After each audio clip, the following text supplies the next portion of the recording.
To buy a share of stock is a hopeful and fundamentally natural act.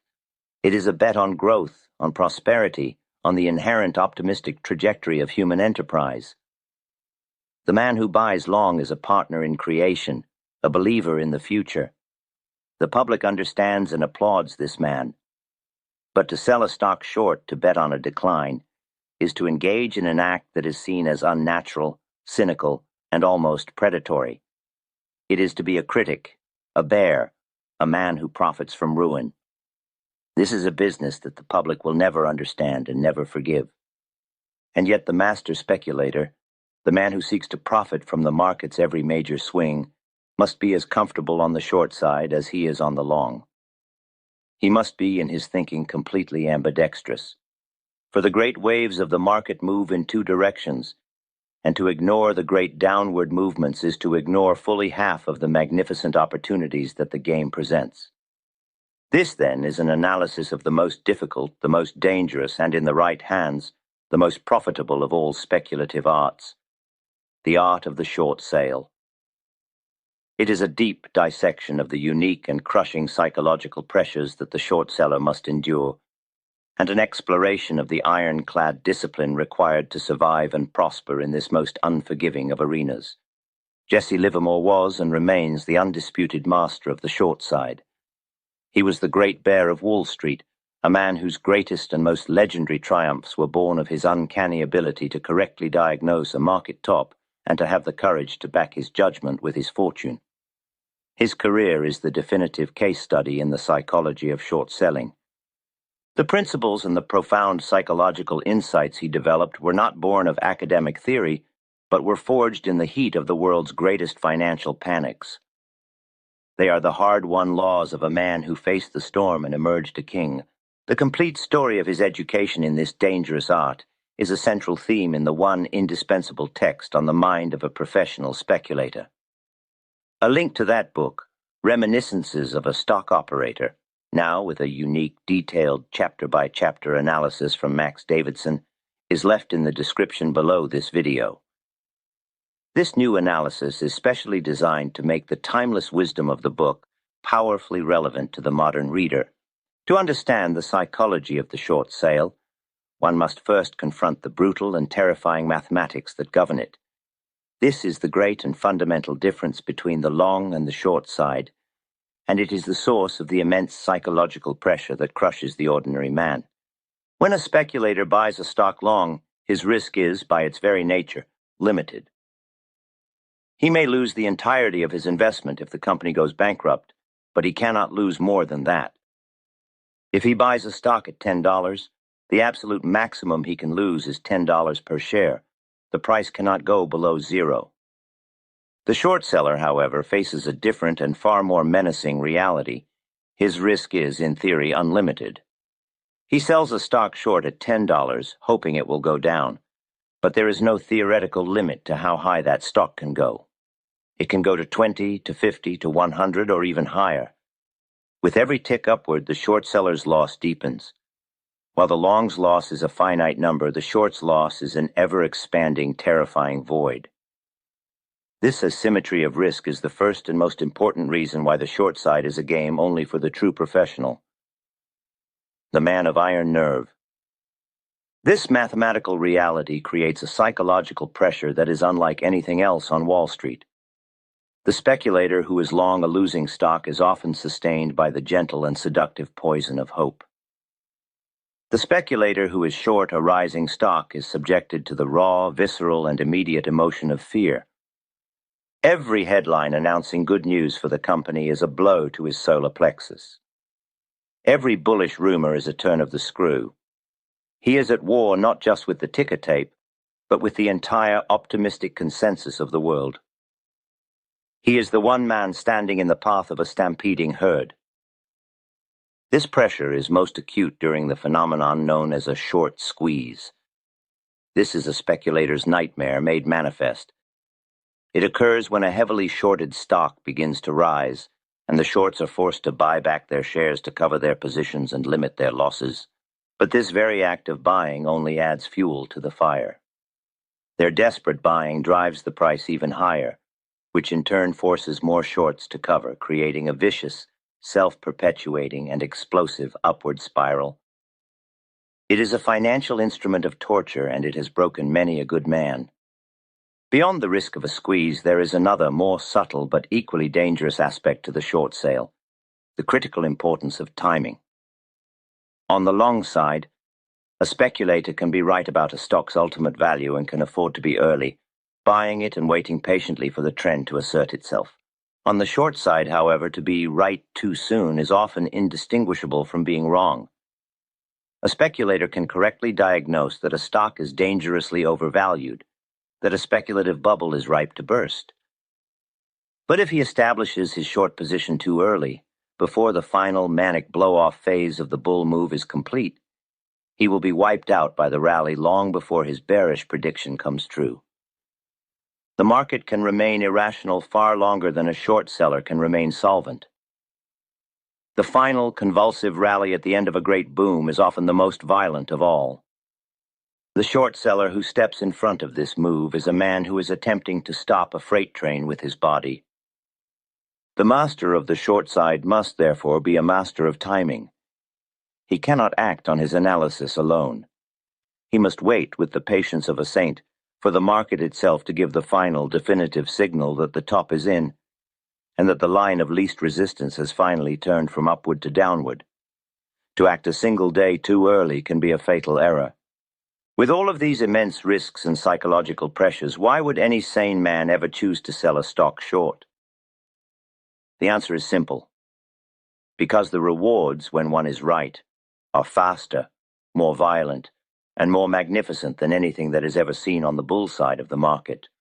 A stock market takes months and sometimes years to climb its wall of worry. Greed and hope are emotions that build slowly. But a bear market, a market in a state of panic, can collapse in a matter of weeks or even days. Fear is a far more powerful and faster motivator than greed. The profits on the short side, therefore, are compressed into a much shorter and more violent time frame. The man who has correctly positioned himself for a great decline can make a fortune with a speed that is simply not possible for the long side player. This is the great prize that awaits the man who can master the difficult art of the short sale. It is the opportunity to profit not from the slow and steady work of construction, but from the sudden, catastrophic force of gravity. It is the chance to be the one man who is prepared when the entire world is in a state of panic. This is why Livermore, the great bear, was so drawn to this side of the market. He understood that the greatest of all speculative opportunities were not in the orderly advances of a bull market, but in the disorderly and hysterical collapses of a bear market. It was in these moments of maximum fear that his own cold, unemotional discipline gave him his greatest edge. He knew that to be a successful short seller, a man must first be a ruthless realist. He must be able to see the world as it is, not as he wishes it to be. He must be able to diagnose the signs of a topping market, the wild public speculation, the faltering of the old leaders, the churning on high volume, even when the entire world is proclaiming a new era of permanent prosperity. He must be a contrarian, not out of a desire to be different, but out of a disciplined obedience to the facts of the tape. He must have the courage to stand alone, to sell short when everyone else is buying, to be the one sane man in a world gone mad. This is not a game for the hopeful, the timid, or the man who needs the constant reassurance of the crowd. It is a lonely and difficult path, a path that requires a supreme and almost inhuman degree of self-confidence and emotional control. The short seller is a man who is betting against the most powerful of all human emotions, hope. He is betting that the facts of an overextended market will ultimately prove more powerful than the collective desire of the masses for prices to go up forever. In the long run, this is always a good bet. He must also have a plan that is even more rigid and more disciplined than his plan for the long side. Given the unlimited nature of the risk, his stop-loss must be absolute and inviolable. His position sizing must be even more cautious. He must understand that he is engaging with the market at its most dangerous and most volatile. His defense must be impenetrable. It is in these moments of extreme pressure, when a position is moving against you and the entire world is calling you a fool, that a speculator's true character is revealed. It is a test that few men can pass. It is for this reason that a constant return to the first fundamental principles of the game is not a luxury, but an absolute necessity for survival. A return to this channel, to this video and others, especially after an unsuccessful trade has shaken one's nerve, serves as a vital recalibration of the mind to the professional, scientific, and unemotional approach. The short seller must be a master of his own mind. He must be able to withstand the psychological pain of a rally against his position, and he must have the discipline to not be shaken out by a false move. But he must also have the humility to admit when his timing is wrong, to take his small loss, and to wait for a better, clearer opportunity. The line between courageous persistence and foolish stubbornness is a fine one, and the short seller must walk it every single day. He is a man who has chosen to make his living in the eye of the storm. He is a student of panic, of fear, and of the great recurring cycles of human folly. But for the man who can master this difficult art, for the speculator with the cold nerves, the iron discipline, and the profound understanding of the game, the rewards are without equal. He is the man who is prepared for the deluge, the one who has built his ark while the sun is still shining. The great panics and crashes are the moments when the greatest transfers of wealth in history occur. They are the moments when the undisciplined, hopeful, and unprepared public is forced to hand its fortune over to the cool, patient, and prepared professional. The short seller is that professional. He has done his work, he has read the signs, and he has had the courage to act on his judgment.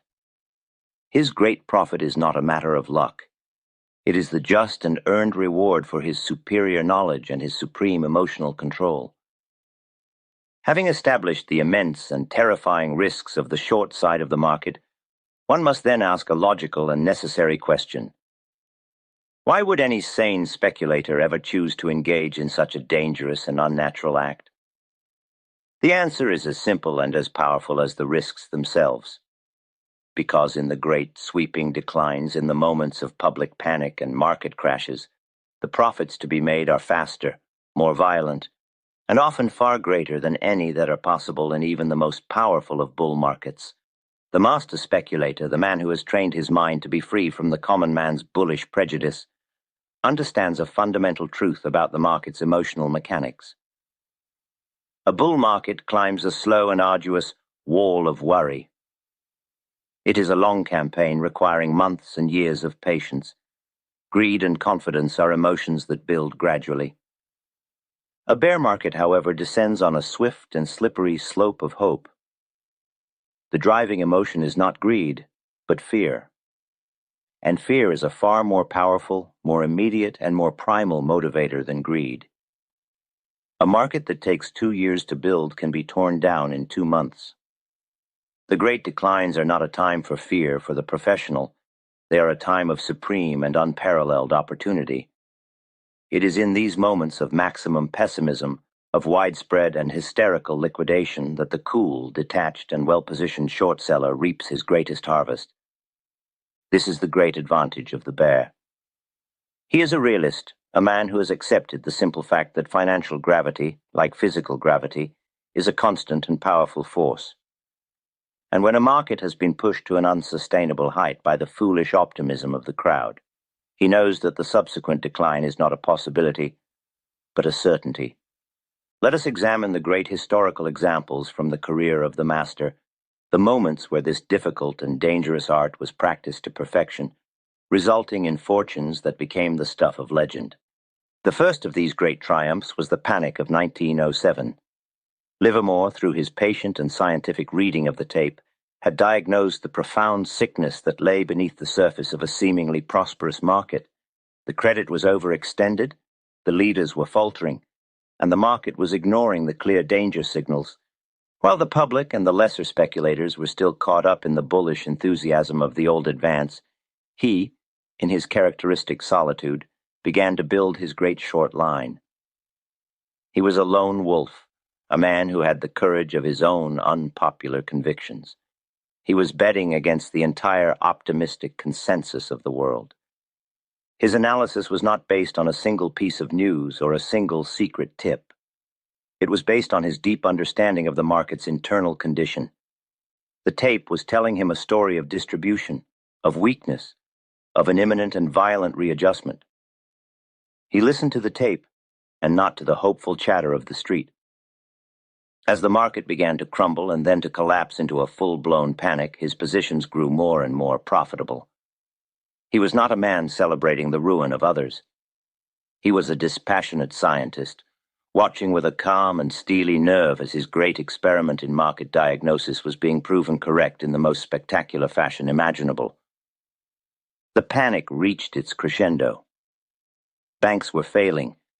The very foundations of the financial system were cracking, and it was at this moment that his success reached a level so great that it became a factor in the market itself. The story, as it is told, is that the great J.P. Morgan, the master of the financial universe, the man who was attempting to single-handedly hold the system together, was informed that a single, bold speculator, the young man known as the Great Bear, was pressing his shorts and adding to the panic. An emissary was sent from Morgan's office, a man of great standing, to find Livermore and to deliver a personal request from the master himself. "Mr. Morgan requests that you stop." It was a plea for him to think of the patriotic good, to cover his shorts, and to help in the effort to stabilize the market. This was the ultimate validation of his success. He had become so powerful, his operations so vast, that he was now a factor in the national financial equation. He had ceased to be a mere player in the game. He had become the game itself.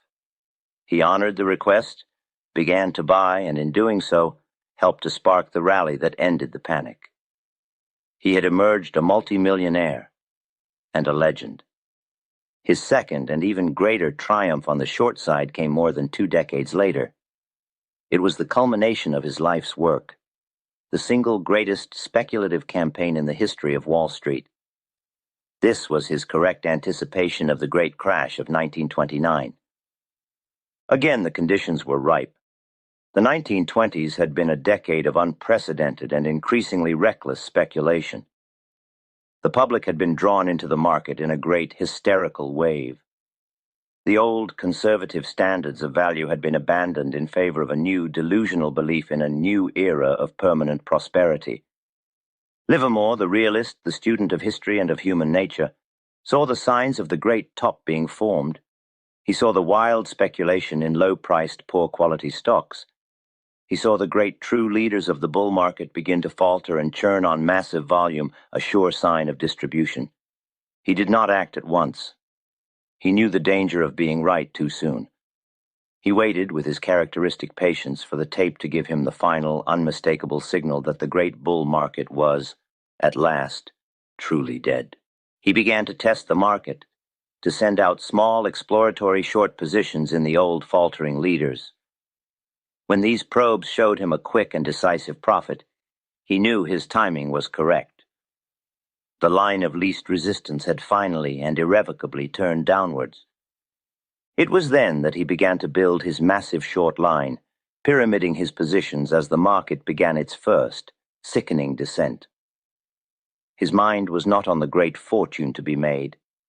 His mind was on his principles, on his reading of the tape, and on the correct scientific execution of his campaign.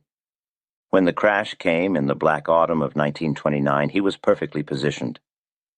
The world was plunged into a state of shock and financial ruin. But for him, it was the logical and inevitable conclusion of the story the tape had been telling him for months. He had simply had the courage to believe it. His profits from that single campaign were estimated at $100 million, a fortune of almost unimaginable size. These great triumphs are a testament to the immense rewards that are available to the master of the short side. But one must never forget the brutal mathematics of the risk involved. The short sale has a unique and dangerous asymmetry.